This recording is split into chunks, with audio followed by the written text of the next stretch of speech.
To the very talented Dollbaby, and thanks for coming on the show.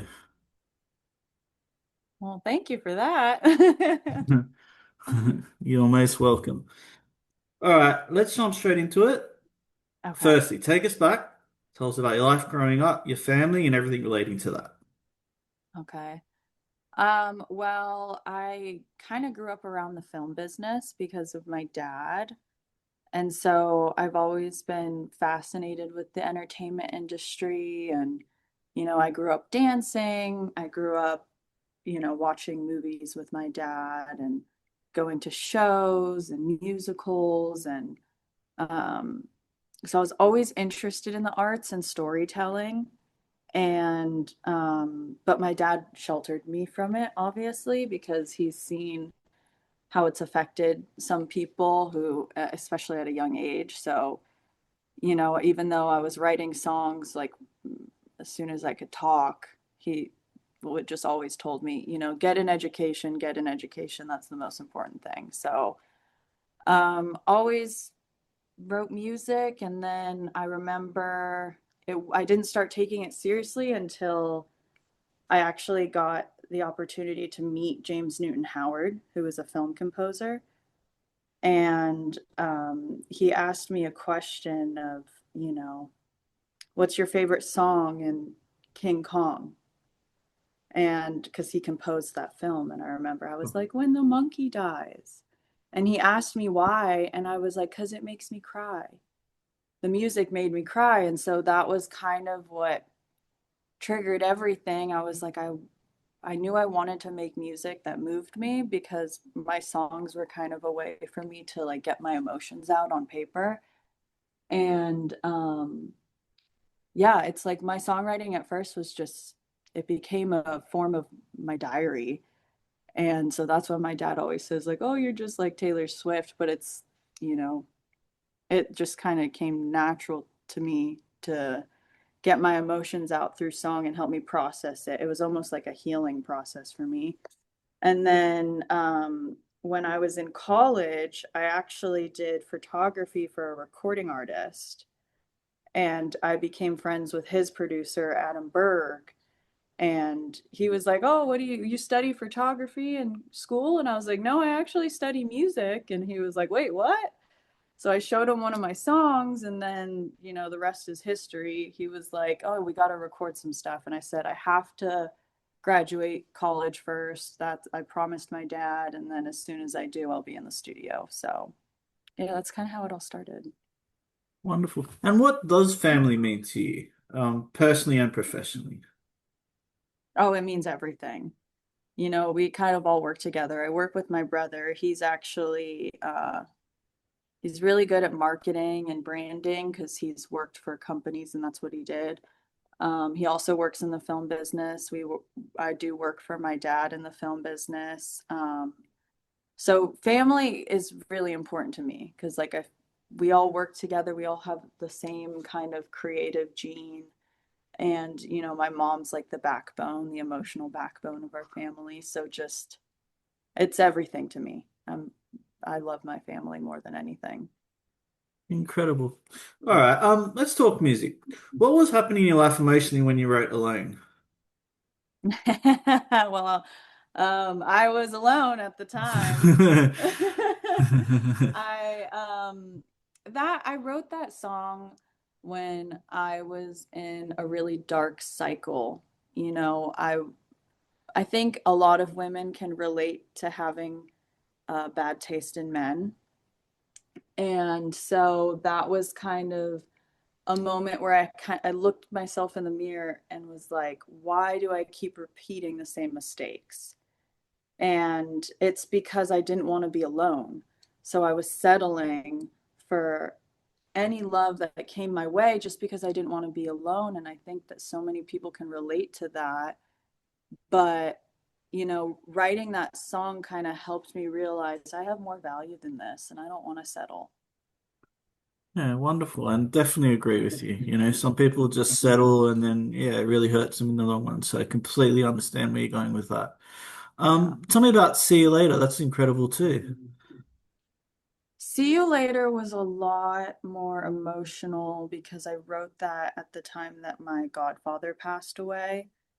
And so it was kind of a way to deal with grief. And, I was the one thing I kept hearing in my head was hope, hope, hope.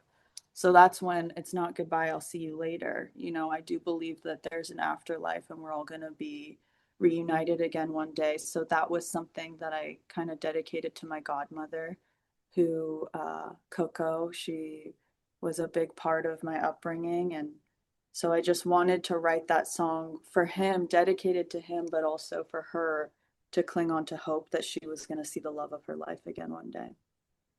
Amazing. And tell me about Leather Thrones. Leather Thrones was more fun. That was actually so I wrangle with horses. I work in the entertainment industry. So anytime there's horses on set, there's always people that help that come to life. It's not like they just snap their fingers and horses appear. So I was wrangling on a job and I'm working with, you know, a bunch of cowboys. Like it's a little girl that's 5'5" and then a bunch of like 6'5" cowboys with beards and bellies. And there is this old-timey cowboy that his name's Monty Joe Petska. He's actually an NFR champion and he kind of became like a father-like figure for me. And we had just wrapped the job and I was like, where is everybody? They didn't say goodbye. And he was like, oh, yeah, they left. And he looks at me and goes, Charlie, cowboys ain't so good at goodbyes. And I was like, that would be a really good song. So I took out my phone right there and then I wrote it down and I was like, I'm going to come back to that. And that song was actually just me paying homage to the cowboy life, and how there's a wheat and a tear to it. It's a blessing and a curse. There are these men that are so dedicated to their craft, their horses, their life. They'd rather be in the saddle than anything else. And because of that, like, you're always going to come second. So that was where that all came from. Yeah, significant. Do you feel modern pop has lost emotional risk? Emotional risk, you said? Yeah, yeah. Do you feel modern pop has lost emotional risk? Uh,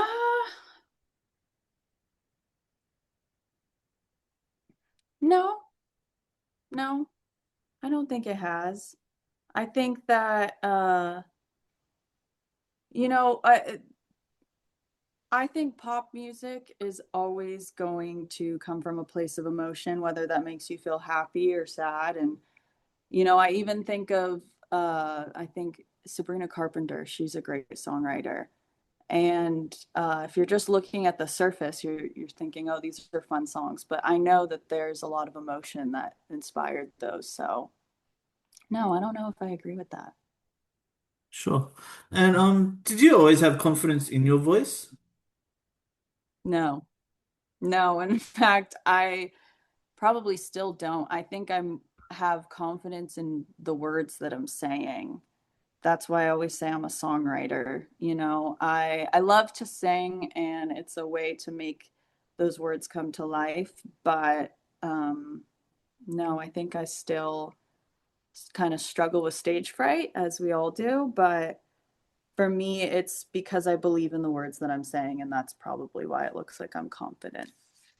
Sure. And is there a specific way you manage your nerves? Say a prayer. Gotcha, gotcha. Yeah.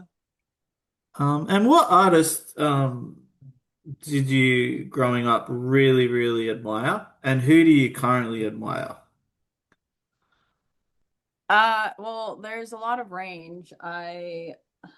Growing up, I listened to Celine Dion, Bob Marley, Amy Winehouse, Johnny Cash, and I think even though the genres were all over the place, they all had the same thing in common, where they were just unapologetically themselves and they were vulnerable. And that's really what I look for in an artist is who's going to bear their heart and soul. and their music. And so, yeah, that was what I grew up on. And then now, same thing. Like I listen to all genres. I love Morgan Wallen and Charlie Crockett. I love I love Sabrina Carpenter. I think she's adorable. And her brand is so well done. But then her music, like she can write a good song. And then I love what Gracie Abrams is doing. I think that she has a unique sound and her voice is breathy and angelic. And so, yeah, it's like for me, whenever someone asks me, oh, what's your favorite genre or your favorite band or this, I'm like, I love everyone and everything. If it's good, I listen to it and I'm inspired. Incredible. Um, what is the biggest difference between your old identity and your new one? I would say I am a lot more healed as a person. The songs that I put out under Charlie Marie Lyons, I didn't know who I was at all. I just wrote from a place of pain with no sense of direction. Whereas now I think I've matured and I've grown up a lot and I've healed a lot. And so I'm able to write from a place of pain that inspires me, but I'm like, okay, where are we going? How are we going to get to the finish line from here? Tremendous. That's really great insights. Thanks for sharing.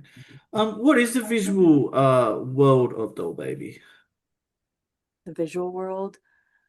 Um, It's modern, it's vintage, it's Western, I was raised in a city, but I also love riding horses and being out in the country. So it's just a juxtaposition of everything beautiful in life, nature, and yeah, that's what I would say is the visual of Doll Baby. Tremendous. What's the best compliment you've ever received? Best compliment I've ever Yeah. received. Yeah. I don't know. I'm probably not that good at receiving compliments, so I just let them roll over my head. I don't know. That's a good question. I'll have to think about that. Sure. And what would you like your legacy to be? My legacy. Um, I want to put out art where people feel seen and like they're not alone. Um, Something that inspires people to have hope and that, bad things happen all the time, but life keeps going and you're not alone for feeling the way that you do. Sure. And what is one thing you love most about music? I love music that makes you feel. Um, yeah, it's funny. One of my favorite soundtracks to listen to is The Nutcracker by Tchaikovsky, and it will bring me to tears. And I listen to it when it's Christmas time. I'm not listening to Christmas music. I'm listening to The Nutcracker. So yeah, my favorite thing about music is it can make you feel any emotion and every emotion. Cool. And what is there one specific emotion that you're really drawn to Um, or I exploring one love emotion? Yeah. I love when a song can make me cry. Not in like a I'm sad way, but that it just moves me to my soul. So it's not necessarily sadness and like oh my gosh, doom and gloom, but it's a cathartic cry. Sure. And what's the best piece of advice you've received? Let failure be your teacher. Cool. And what would be the best piece of advice you would give someone similar in your situation? If you're pursuing music, don't give up. And also, don't be afraid to embarrass yourself sometimes. Everybody started somewhere, and endurance is probably the greatest skill that you could have in the entertainment industry. Definitely. Even legends started as amateurs, as they say, so it's so true. Exactly. Um, who is your dream collaboration? If you could collaborate with anybody, who would it be? I could collaborate with anybody.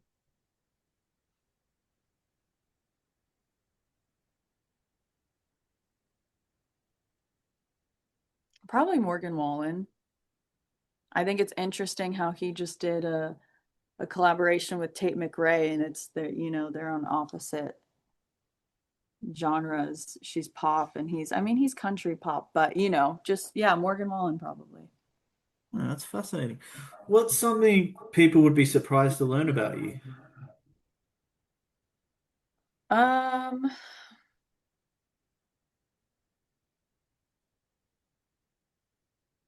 Probably that I'm trying to be the best cowgirl I can be on the side, and I'm always trying to learn new skills with my horse, and one of those happens to be learning how to rope, um, which I don't think people would expect that when they see me. Sure. What is your biggest creative fear? Creative fear? Yeah, Um, I don't know if it's necessarily a fear as much of an insecurity. Just that, you know,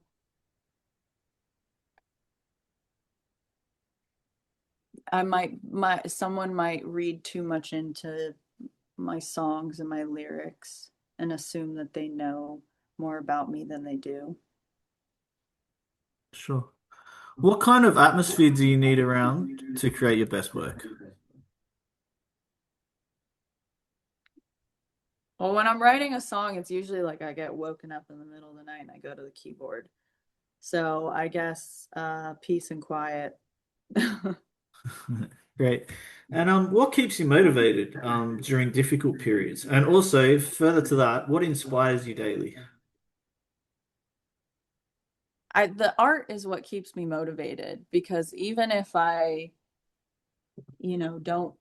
I feel discouraged by the industry, I'm still writing songs. It just happens. And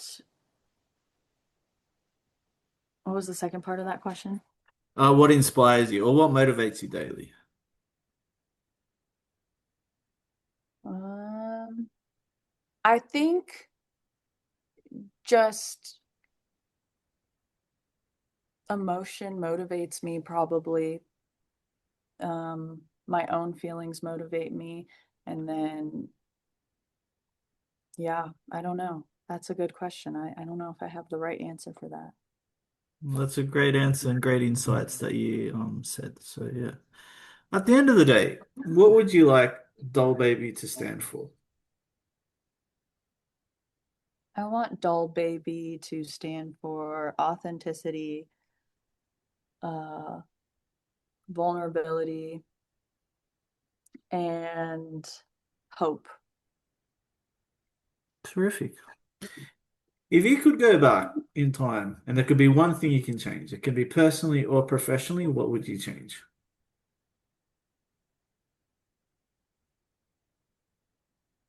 I don't know if I'd change anything. I feel I've learned from every mistake I've ever made. So I don't think I'd be where I am today if I had changed anything. But I have made a lot of mistakes in my life. So, but I don't, We no we all regrets. have made mistakes. We all make mistakes. It's part and parcel of life. Yeah. Um, Thank you so much for coming on the show. I do appreciate it. It's incredible, your music, your trajectory is significant, and yeah, I really can't wait to see you grow from strength to strength consistently. Thank you so much. Thank you for taking the time to talk to me. You're most welcome.